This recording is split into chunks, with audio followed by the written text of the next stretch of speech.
Mesdames et messieurs, bonsoir et bienvenue à vous dans ce nouveau bulletin d'information de la soirée. Les titres. Le chef de l'État Ismaël Omar Guelleh a reçu une délégation du Puntland. À la une également, le ministère de l'Environnement a organisé ce matin un atelier de formation destiné aux techniciens du froid au port de pêche. Passons à présent au développement de ces titres. Le président de la République, Ismaël Omar Guelleh, a reçu ce matin une délégation du Puntland conduite par le vice-président de la région semi-autonome du Puntland, Abdelhakim Abdillahi Omar. Et cette délégation comprenait également le ministre du Commerce, Mohamed Hassan Ismail, ainsi que des hommes d'affaires du Puntland. Les discussions entre la délégation et le président Guelleh ont porté essentiellement sur les liens commerciaux entre les deux pays. Était présent à cet entretien le secrétaire général de la présidence Ismaël Hussein Tani et le chef de cabinet de la présidence Ali Guelleh Aboubakar. Également au menu des discussions, comment renforcer les relations de coopération entre le Puntland et la République de Djibouti.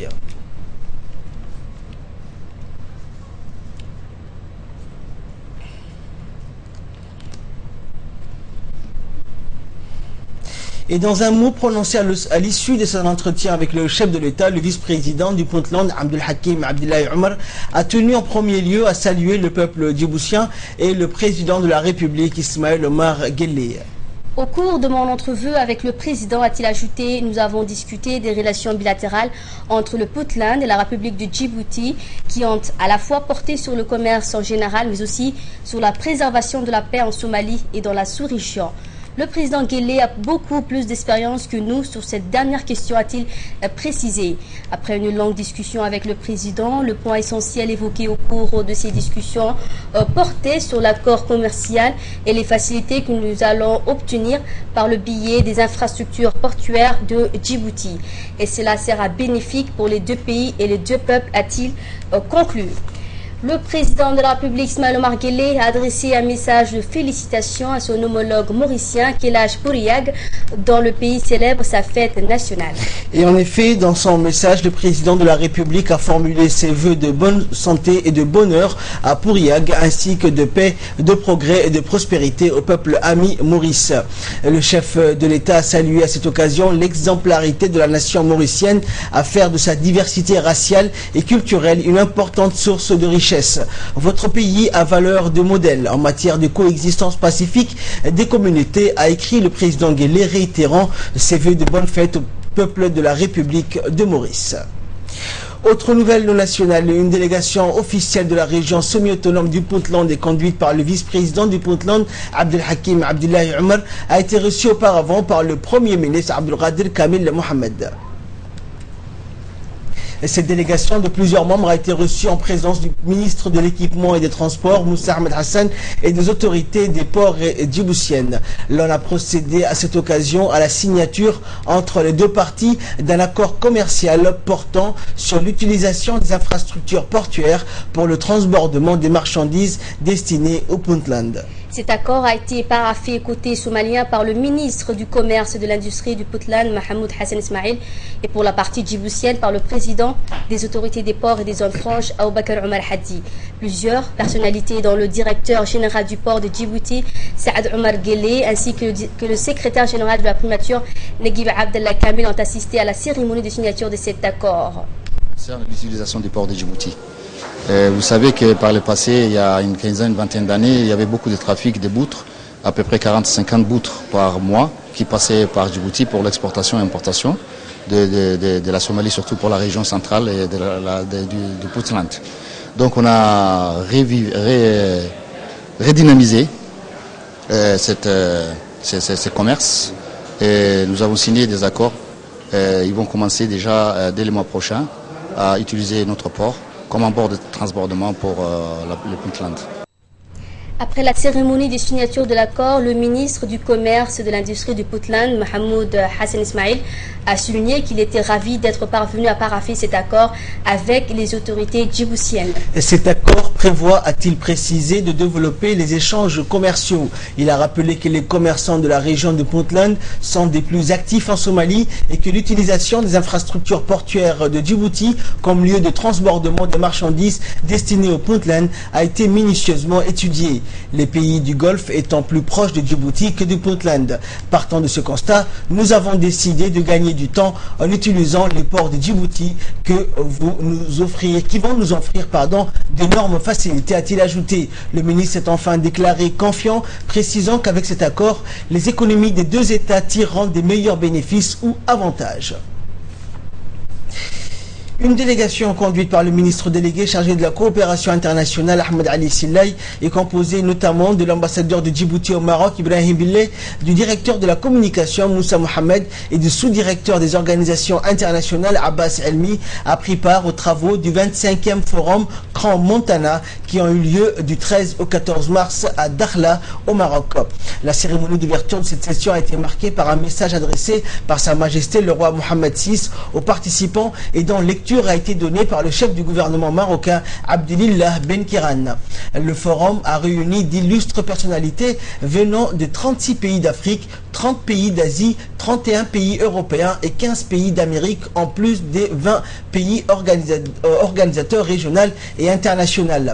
Cette session organisée sous le thème Afrique, coopération régionale et coopération sud-sud en collaboration, l'ICESCO a débattu notamment des questions du développement dans les continents ainsi que des moyens d'approfondir la réflexion et la construction d'un véritable creuset de coopération internationale qui soit basé sur la solidarité, notamment avec les pays africains. Et la gestion des affaires publiques et des ressources naturelles, l'accès aux nouvelles technologies, le rôle de la femme africaine dans les affaires publiques et privées, l'égalité des sexes et le renforcement du système éducatif sont autant des sujets qui ont été abordés lors de cette réunion. Le Forum Grand Montana, qui siège à Genève, est une organisation internationale qui œuvre à encourager la coopération internationale et la croissance globale et promouvoir ainsi un haut niveau de stabilité, d'équité et de sécurité. Autre nouvelle nationale, la conférence des présidents de l'Assemblée nationale s'est tenue ce matin sous la présidence de Mohamed Ali Mohamed, le nouveau président nouvellement élu du Parlement.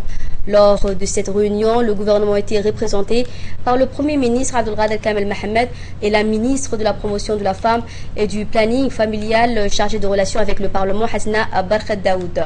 Ont également pris part à cette réunion le deuxième vice-président du Parlement, les présidents des groupes parlementaires et des commissions permanentes, ainsi que la députée en charge du rapport budgétaire. En effet, la conférence des présidents s'est penchée en premier lieu sur la transmission aux commissions permanentes compétentes des deux projets de loi. Il s'agit des textes suivants: du projet de loi numéro 85 de l'année 2015 portant ratification de la Convention de l'UNESCO contre le dopage et du projet de loi numéro 86 de l'année 2015 portant ratification de l'accord de financement supplémentaire pour le projet de filet de sécurité sociale financé par l'Association internationale de développement. En outre, la conférence est concertée sur la date ainsi que les modalités du déroulement de la prochaine séance publique qui aura lieu le 16 mars prochain et qui sera entièrement dédiée au débat sur le discours de politique générale du gouvernement. Et dans le cadre de la mise en œuvre du programme de protection de la couche d'ozone, le ministère de l'Environnement a organisé ce matin un atelier de réflexion destiné aux techniciens du froid. Cet atelier a eu lieu dans la salle de conférence du port de pêche de Djibouti. Les techniciens du froid opérant à Djibouti sont une composante clé du plan de gestion pour l'élimination des hydrochlorofluors carbonés à l'horizon 2040 pour les pays en développement tels que le nôtre. L'atelier a été ouvert par le secrétaire général du ministère de l'Habitat, de l'Urbanisme et de l'Environnement, Dina Abdallah Omar, et du directeur de l'Environnement, Hussein Rirache. Cette session de formation va s'étaler sur 3 jours. Elle est appuyée par le programme des Nations Unies pour l'environnement grâce au fonds dit multilatéral. L'atelier est animé par le coordinateur national du projet de protection de la couche d'ozone, Idriss Ismail, et le consultant national. Il provoque notamment la cataracte et le cancer de la peau.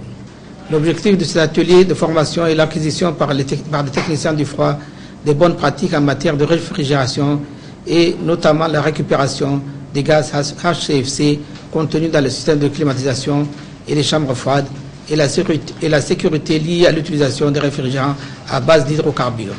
Le présent atelier, réalisé avec le concours inestimable du Fonds multilatéral et de son agence d'exécution, à savoir le Programme des Nations Unies pour l'environnement, répond clairement aux objectifs du protocole de Montréal relatif à la protection de la couche d'ozone et permettra de renforcer la capacité de nos techniciens du froid.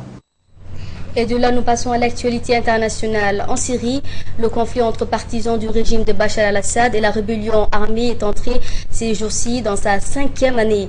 Ce conflit a fait plus de 220 000 morts en 4 ans. On estime également à 12 millions le nombre de réfugiés ou de déplacés. Leur situation humanitaire reste très précaire. Des millions d'entre eux ont été poussés par le conflit syrien hors des frontières de leur pays, vivant dans les camps de toile au Liban, en Turquie ou en Jordanie. Ali Abdullah. 4 millions de personnes ont fui la terreur et quitté le sol syrien, alors que le nombre de déplacés errant de ville en ville ou ayant trouvé refuge dans des montagnes ou la campagne avoisine les 8 millions de déplacés. La plupart des réfugiés ou des déplacés vivent dans des camps où leurs conditions de vie sont extrêmement difficiles. Dans un camp d'Idlib dans le nord-ouest du pays, administré par l'ONU, plus de 300 familles cohabitent dans seulement 90 tentes. Ils ont dû faire face à la vague de froid qui a récemment touché la région. Elle manque de tout. Il n'y a pas d'installation médicale, pas de toilettes, pas de système de drainage. Chaque famille reçoit 15 litres d'eau, mais ce n'est pas assez pour boire. Comment fait-on pour se laver ou laver nos affaires, témoigne Abou Hassan, un réfugié syrien. En Syrie, un quart des écoles et la moitié des hôpitaux ont été détruits. 2 millions d'enfants vivent actuellement dans des régions dépourvues d'aide humanitaire. Sans solution politique, la situation des réfugiés syriens ne devrait pas connaître d'amélioration dans les semaines à venir. Et le reste de l'actualité, André fait en image. Un cyclone très violent s'est abattu hier soir sur l'archipel de Vanuatu. Bien qu'aucun bilan ne soit connu, l'ONU craint un nombre important de victimes et des dégâts d'une grande ampleur. Il était impossible d'évaluer l'étendue des destructions, d'autant que les communications ont été coupées dans une grande partie de Vanuatu. L'ONU dispose d'informations non confirmées selon lesquelles 44 personnes auraient péri dans une seule des provinces de Vanuatu.